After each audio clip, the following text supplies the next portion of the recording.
마가복음 5장 25절에서 34절까지 함께 보도록 하겠습니다. 마가복음 5장 25절에서 34절까지의 말씀 다 같이 한 목소리로 봉독합니다. 12해를 혈루증으로 알아온 한 여자가 있어 많은 의사에게 많은 괴로움을 받았고 가진 것도 다 허비하였으되 아무 효험이 없고 도리어 더 중하여졌던 차에 예수의 소문을 듣고 무리 가운데 끼어 들어와서 그의 옷에 손을 대니 이는 내가 그의 옷에만 손을 대어도 구원을 받으리라 생각함일러라. 이에 그의 혈루 근원이 곧 마름에 병이 나은 줄을 몸에 깨달으니라.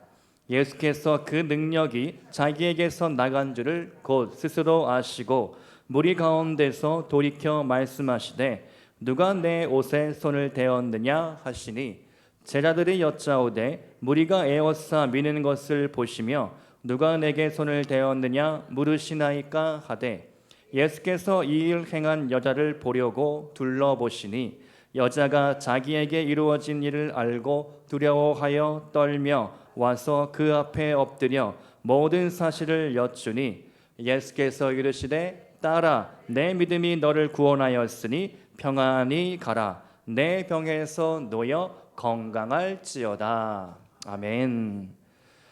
모든 벽은 문입니다 라는 제목으로 말씀을 나누겠습니다. 우리 어린아이들에게 아주 유명한 베스트셀러 책, 영화가 있죠. 해리포터라는 책입니다. 전 연령대에게 아주 큰 인기를 끌었습니다.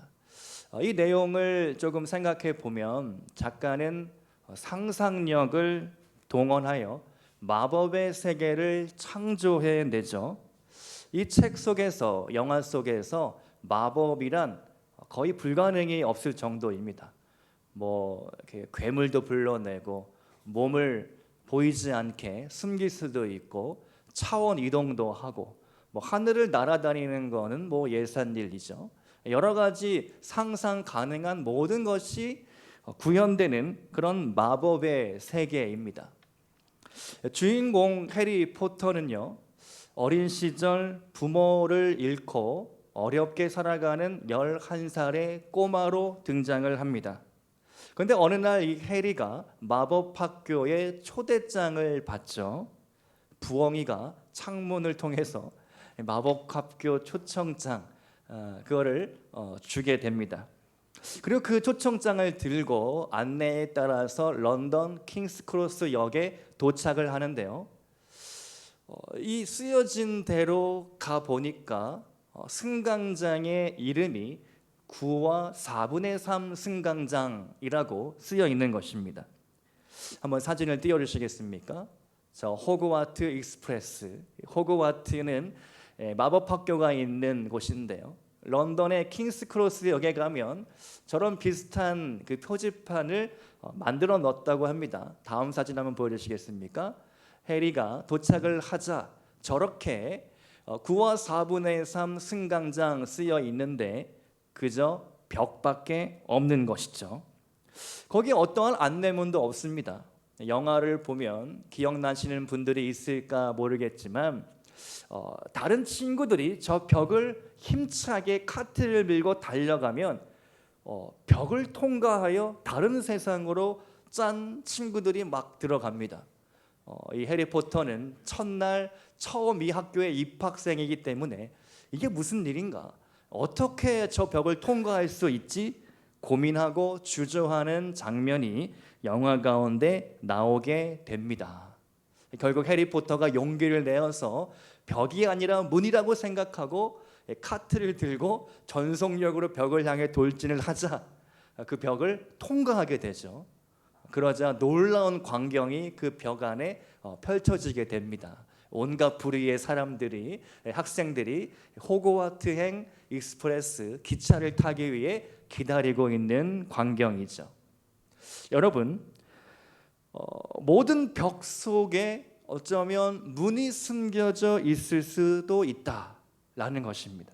여러분, 벽은 무엇입니까? 벽을 왜 세웁니까? 여기도 제가 듣기로는 뭐 그 전에 뭐 헬스장, 뭐 운동할 수 있는 뭐 그런 센터, 피트니스 센터 뭐 그런 거였다고 하는데요. 그런 것들을 다 이제 헐고 벽을 세우고 이곳은 예배당, 벽을 세우고 이곳은 사무실, 당회장실 이렇게 구분을 한 것이죠.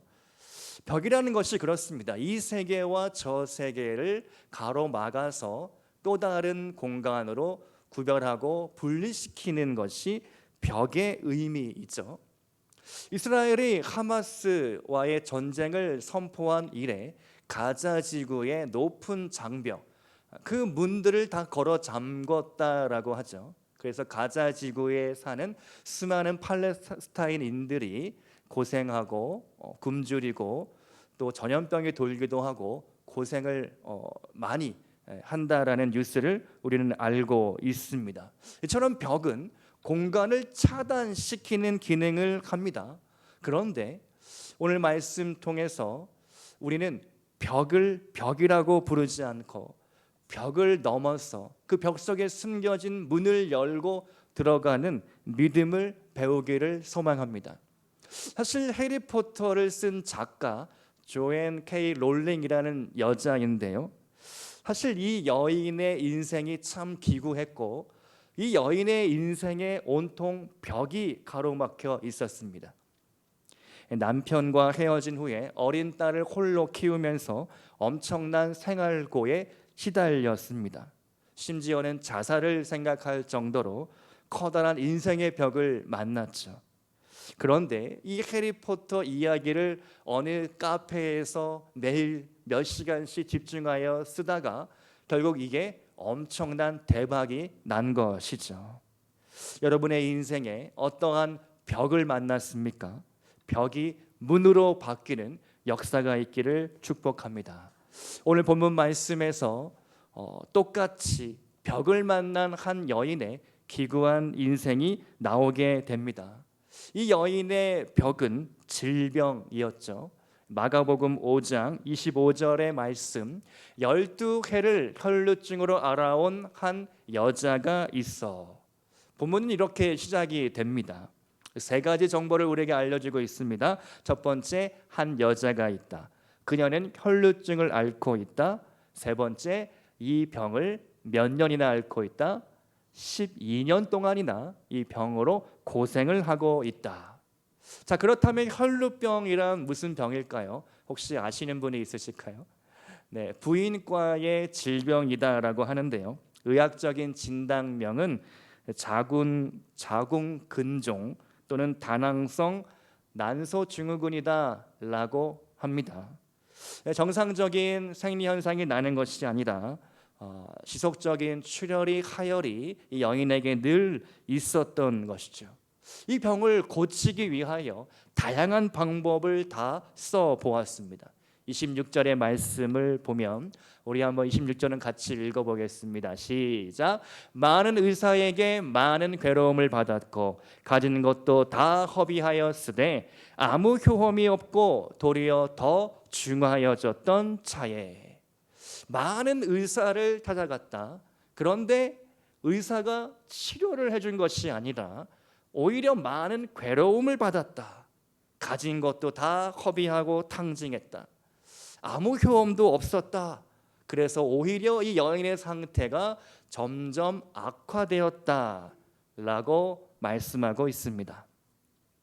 기록에 따르면요, 당시 혈루증에 좋다라는 약이 있었는데 참 오늘날 상식으로 보면 참 웃기는 일입니다. 타조의 알을 갈아서 배옷에 넣고 다니면 낫는다. 좀 이상한 일이죠. 흰 암나기의 똥 안에 들어있는 보리알을 지니고 다니면 낫는다. 이게 다 책에 나오는 이야기인데요. 제가 읽고도 깜짝 놀랐습니다. 뭐 이런 듣도 보도 못한 이상한 민간 요법이 그 당시에 돌고 있었다는 것이죠. 사실 우리도 옛날에는 뭐 다치면 된장 바르면 된다. 뭐 이런 얘기들을 했는데요. 그런 민간에 전해지는 많은 요법들을 다 써보았지만 전혀 차도가 없는 겁니다. 오히려 시간이 흐르면 흐를수록 1년, 2년, 10년, 12년 차 점점 이 병이 악화되고 있는 것이죠. 그런데 이런 신체적인 고통뿐만 아니라 심적인 마음의 고통도 겪어야 했습니다. 왜냐하면 혈루증 병은 공동체로부터 격리되어야 하는 질병이었기 때문이죠. 레위기 율법에 따르면 혈루증 앓는 여인들은 부정한 여인이라고 취급을 받았습니다. 그래서 문둥병자, 나환자처럼 마을 안에 살 수가 없고 마을 바깥 외딴 곳에 홀로 살아야 했던 것이죠. 하루하루가 얼마나 힘들고 고단하고 외로웠겠습니까? 아마 생활고에 시달리게 되었을 것입니다. 그런데 어느 날 이 여인의 귀가 번쩍 띄어지는 그런 한 소문을 듣게 되죠. 바로 예수님에 대한 소문을 들은 것입니다. 벽을 문으로 바꾸는 비결 첫 번째, 우리는 예수님의 소문을 들어야 합니다. 여러분, 평소에 어떤 소문, 어떤 이야기들을 관심 있어 하십니까? 여러분의 관심사에 따라서 그 뉴스, 그 소식, 그런 이야기들을 많이 찾고 검색하고 또 유튜브 영상도 많이 보실 것 같은데요. 뭐 건강에 관심이 있으면 뭐 야채 갈아서 먹는 뭐 그런 주스를 열심히 보기도 하고, 또 여행에 관심이 많으신 분들은 뭐 여행 유튜버들이 워낙 요새 많아서 여행을 볼 것이고, 또 운동에 관심이 많으면 그런 것들을 많이 보실 것입니다. 아마도 조금 연세가 있으시다 보니까 뭐 허리, 관절, 무릎, 뭐 불면증 혹은 뭐 여러 가지 그런 건강에 대한 이야기들, 우리가 누가 뭐가 좋더라, 어떤 약이 내게 좋더라, 뭐 그런 이야기를 들으면 아마 귀가 번쩍 뛰어지실 것 같습니다. 저는 아무래도 목사이다 보니까 교회에 대한 이야기, 또 목사님들에 대한 소문 이야기들을 많이 듣게 되고 또 관심 있게 보게 되는 것 같습니다. 그래서 뭐 요새 뭐 한국 교회 연합회에서 뭐 연합 기도회, 연합 성회 이런 것들을 많이 하더라고요. 그래서 지금 우리나라의 조국 교회에 어떤 부흥의 운동들이 있는가 관심 있게 저는 또 보고 있습니다. 얼마 전에는 뭐 미스바 연합 대성회라고 뭐 서울 시청 광장 인가에서 많은 교회들이 연합해서 집회를 했다고 합니다. 조금 더웠을 텐데 많은 인원이 모여서 그런 집회를 했고, 또 부산에서는 해운대 집회를 해운대 부흥 집회를 9월 8일에 한다고 합니다. 해운대 백사장을 빌려서 거기에 막 무대도 설치하고 수천 명이 모일 것으로 주최 측이 예상을 한다는데요. 뭐 유명한 목사님들 많이 나오시고 또 요새 인기 있는 찬양팀도 나오고, 그래서 저는 그런 소문에, 그런 이야기에 관심을 많이 갖고 있습니다. 여러분 별로 관심이 없으신 것 같습니다. 여러분이 어떤 소문을 듣느냐, 거기에 따라서 우리의 마음, 생각이 그렇게 굳어지고 정해진다라는 것이죠.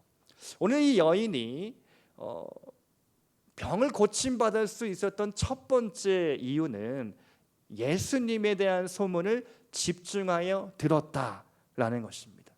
그렇다면 예수님에 대한 어떤 소문을 이 여인이 들었을까? 마가복음 6장 56절을 우리가 한번 참고해 볼 수 있겠는데요.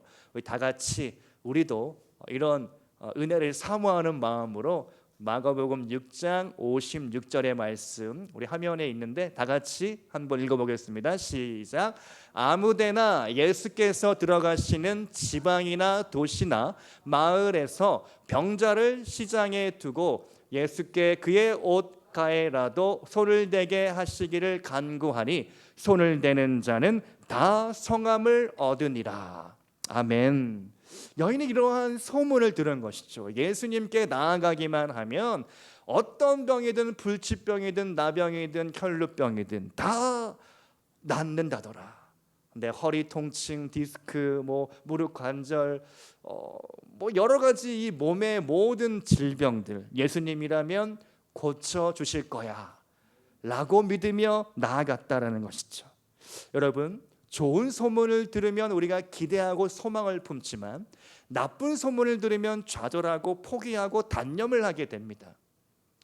우리가 어떤 일을 준비할 때 누군가는 긍정적으로 이야기하고 잘 될 거야, 잘 풀려질 거야, 그런 문제에 대한 해결 방법이 꼭 있을 거야 라고 말씀하는 분들이 있는가 하면 때로는 조금 비판적으로 안 될 거야, 어려워, 그건 하지 말자, 이렇게 이야기하는 경우가 있다는 것이죠.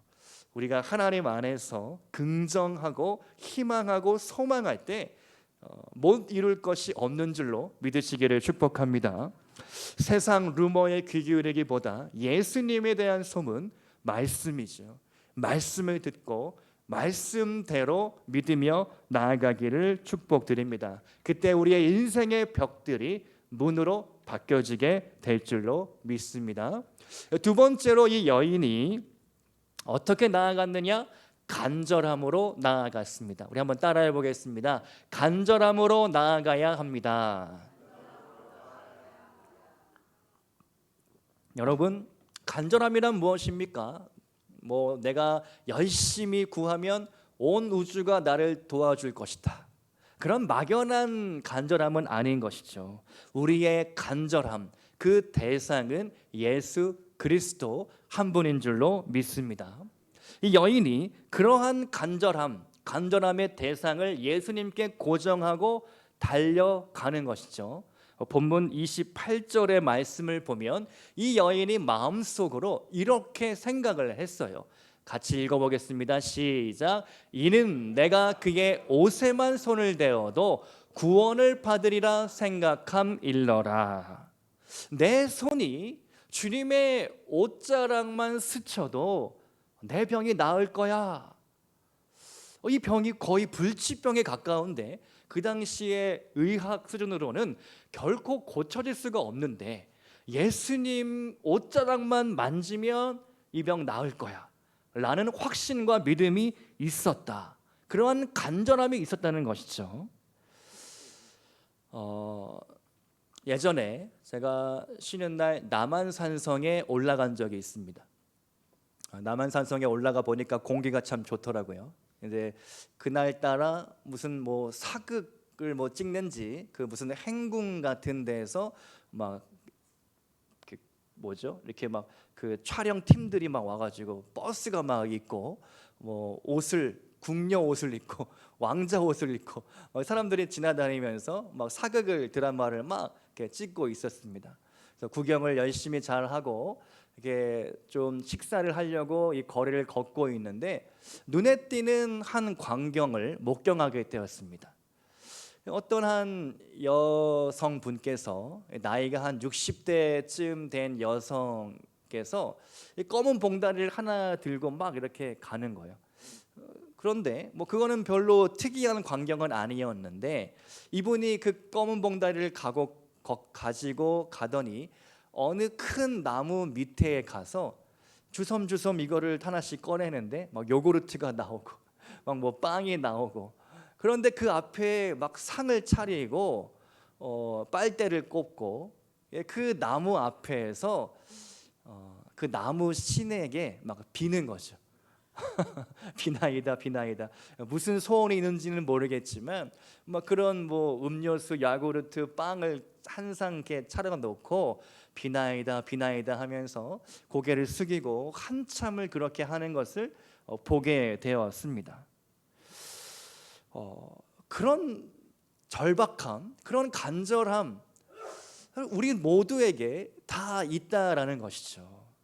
내 문제, 내 질병의 문제, 자녀 문제, 재정의 문제, 이런 문제들을 두고 우리는 누군가 어떠한 신을 찾아가서 내 아픔과 내 어려움에 대해서 토로하면서 구하는 그런 종교심이 우리 안에 있다라는 것입니다. 문제는 그 대상을 누구에게로 하느냐, 이것이 문제인 것이죠. 알지 못하는 그런 무능력한, 어떠한 능력도 나타나지 않는 그런 나무 그 한 그루에 가서 비는 것이 아니라 우리가 온전히 하나님께 우리의 간절함을 가지고 나아가야 하겠습니다. 오직 구원의 이름 바로 예수 그리스도 한 분이다라는 것이죠. 또한 간절함은요, 이 태도의 문제입니다. 내가 어떠한 태도로 하나님 앞에 나아가느냐, 정말 하나님 앞에 매달리고 하나님이 나의 기도에 응답하실 줄로 믿고 나아가느냐, 그런 태도가 우리 안에 있는지 한번 살펴봐야 하겠습니다. 세 번째로 이 여인이 고침을 받았던 이유는요, 행함이죠. 간절함을 행동으로 옮겨야 합니다. 이 간절함을 나 혼자 간직하면 아무 일도 일어나지 않는 것이죠. 예수님이 분명히 말씀하셨습니다. 천국은 침노하는 자의 것이다. 세례 요한의 때로부터 지금도 천국은 그렇게 많은 사람들이 기도로 천국의 그 능력, 기적의 역사를 받고 있다라는 것입니다.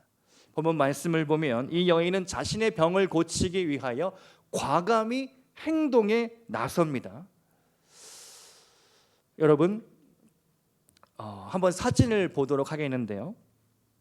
이 여인이 세 번째 사진, 예수님의 어떤 부분을 만졌을까? 이 유대인의 복장인데요. 유대인이 저렇게, 경건한 유대인들은 다 저렇게 차려입고 기도를 한다라고 합니다. 머리에 그런 이제 율법 말씀을 이렇게 테필라라고 하는 것들을 새겨서 이렇게 쓰고 다니고요. 이제 저희가 주위에서 볼 것은 이제 기도보라고 하는 탈리트인데요. 예수님 그 당시에도 예수님도 저런 기도보, 이런 숄 같은 것들을 걸치고 다니셨을 것입니다. 랍비라면 다 저렇게 복장을 하기 때문인 것이죠. 자, 그러면 예수님의 어떤 부분을 그 여인이 만진 것인가? 다음 사진 한번 보시면 이 탈리트라고 불리는 기도보의 끝에는 옷술이 저렇게 달려 있습니다. 보이시죠? 옷술이라고 하는데요, 옷에 이 늘어뜨리는 이런 장식 같은 겁니다. 자, 그런데 제가 찾아보니까 저것을 그냥 막 옷술을 꼬는 것이 아니라 철저한 방법이 정해져 있다고 해요. 처음에 7번 감고 다시 또 8번을 감고 그 다음에 11번을 감는데 이 모든 숫자에 의미가 있습니다. 히브리어로 아도나이 에하드, 하나님은 한 분이시다 라는 이 글자에 맞추어서 정해진 숫자로 7번, 8번, 11번씩 꼬은 그런 것이 바로 옷술이라는 것입니다. 유대인들은 성인이 되면 이 옷술을 만들어 감으면서 우리 하나님은 오직 한 분이십니다 라는 신앙 고백을 늘 한다라는 것이죠. 그런데 저 탈리트의 옷술은 아무나 함부로 만질 수가 없습니다. 하나님께 바쳐진 거룩한 옷이기 때문이죠. 1세기 랍비 문헌에 따르면 남의 저 옷술을 함부로 만질 경우에는 처벌까지 명하고 있다는 것이죠. 자, 그런데 옷단술을 만지고도 처벌을 면할 수 있는 사람이 있는데 옷 소유자의 자녀는 그 처벌을 피할 수 있다는 것입니다. 자, 이 내용을 가지고 다시 본문 말씀 우리가 읽어보면 새롭게 해석이 되는 것이죠. 자, 이 여인이 경건한 남성인 예수님의 옷을 함부로 막 만졌습니다. 자기 딴에는 내가 옷자락이라도 만지면 이 병이 고칠까 하여 믿음으로 붙잡은 것이지만 그 붙잡는 순간 이 여인은 죄를 지은 것이죠. 랍비에 따르면, 유대 문헌에 따르면, 말씀에 따르면 아무나 이 옷을 만질 수 없도록 규정되어져 있기 때문입니다. 그런데 예수님은 이 사건을 어떻게 보셨는지 이 여인을 향하여 딸이라고 부르는 것이죠. 34절의 말씀을 보시면 딸아, 네 믿음이 너를 구원하였으니 평안히 가라. 내 병에서 놓여 건강할지어다. 예수님께서 이 여인이 조금은 당돌하게 나에게 들어왔지만 이 여인을 부를 때에 딸아, 나의 자녀야 라고 부르시면서 이것은 나에 대한 어떤 죄를 짓거나 나를 불경케 하거나 이런 것이 아니다. 너는 나의 자녀와 같다. 내가 너를 용서한다. 너를 품어주겠다. 너의 병이 다 나았다. 너가 구원받았으니 이제 집으로 평안히 돌아갈지어다. 이것이 우리 주님의 사랑인 것이죠. 우리가 때로는 하나님 앞에 이런 것을 구할 필요가 있을까? 하나님 앞에 이런 것까지 기도할 필요가 있을까? 아니요, 그런 것은 없습니다. 여러분이 자녀로서 하나님 아버지께 요구하시고 당당하게 기도하시고, 하나님, 제 안에 이러한 아픔이 있고 어려움이 있습니다. 우리 가정에 문제가 있습니다. 나의 질병에 문제가 있습니다. 하나님, 작은 것일지라도 나의 기도에 들어주시고 응답하여 주옵소서. 이러한 자녀의 권세, 자녀의 정체성을 가지고 하나님께 나아가시기를 바랍니다. 바로 이 혈루병 앓던 여인이 그러한 마음으로, 간절함으로 주님 앞에 엎드리고 그 옷단수를 만졌을 때에 정말 놀라운 기적이 오늘 일어나게 되었다라는 것이죠. 독수리의 생애 이야기를 들려드리며 말씀을 마무리 짓고자 합니다. 조류 중에서 하늘의 제왕이라 불리는 독수리, 이 독수리는 삶의 벽 앞에서 문을 여는 그런 신비한 존재이기도 합니다. 독수리의 평균 수명이 인간의 수명과 비슷하다라고 합니다. 그 이유는 독수리가 이 늙음과 죽음의 벽 앞에서 스스로 새로운 벽의 문을 열기 때문입니다. 독수리가 40년쯤 살게 되면 무뎌진 부리가 자라서 목을 찌르고 날개의 깃털이 무거워져서 더 이상 날 수 없을 지경까지 된다고 합니다. 날카롭게 자란 발톱이 살 속을 파고들고 고통 속에서 죽을 수밖에 없는 위기를 만나는 것이죠. 그때에 독수리가 본능적으로 이대로 죽을 것인가, 아니면 뼈를 깎는 고통의 과정을 거쳐 내가 새롭게 태어날 것인가 선택을 한다고 합니다. 만일 내가 새로운 삶을 살기로 선택을 한다면 6개월 정도를 먹이를 먹지 않고 고통의 과정을 견디게 됩니다. 높은 산정에 올라가 둥지를 틀고 수도 없이 부리를 쳐 깨뜨리는 아픔의 시간을 보내고 다시 새로운 부리가 날 때까지 기다리는 인내의 시간을 보내는 것이죠. 그 새로운 부리가 나면 발톱을 모두 뽑아내고 새 발톱이 자랄 때까지 또 기다리게 됩니다. 그 새 부리로 낡은 날개의 깃털도 스스로 다 뽑아내는 것이죠. 그러면 그 뽑아낸 자리에 새로운 깃털이 자라나 다시 또 날갯짓을 할 수 있을 때까지 기다리는 것입니다. 참으로 견디기 힘든 부리가 빠지고 발톱이 빠지고 또 날개 깃털을 다 뽑는 이런 고통스러운 과정, 이때 독수리가 완전히 피범벅이 된다라고 합니다. 그런데 그 고통의 과정을 견디고 통과하면 무려 30년을 더 독수리가 날개 치며 높은 공중에 올라가게 된다라는 것입니다. 그러나 그 선택 앞에서 절망하고 포기하는 독수리는 결국 수명을 다하여 일찍 죽을 수밖에 없다라는 것이죠. 사랑하는 성도 여러분, 우리 모두는 날마다 벽 앞에 섭니다. 과연 내가 이것을 어떻게 뛰어넘어갈 수 있을까? 이 문제를 어떻게 해결할 것인가? 그때에 기도하시고 하나님 앞에 물으시고, 그리고 나와 함께 하실 것을 확신함으로 벽을 문으로 바꾸시기를 축복합니다. 예수님께서 나와 함께 하신다면 내가 어떤 걱정이, 어떤 근심이 있겠습니까? 여러분의 마음의 문을 활짝 여시고 주님과 함께 새로움을 꿈꾸며 바라보며 나아가시기 소망합니다. 함께 기도하시겠습니다.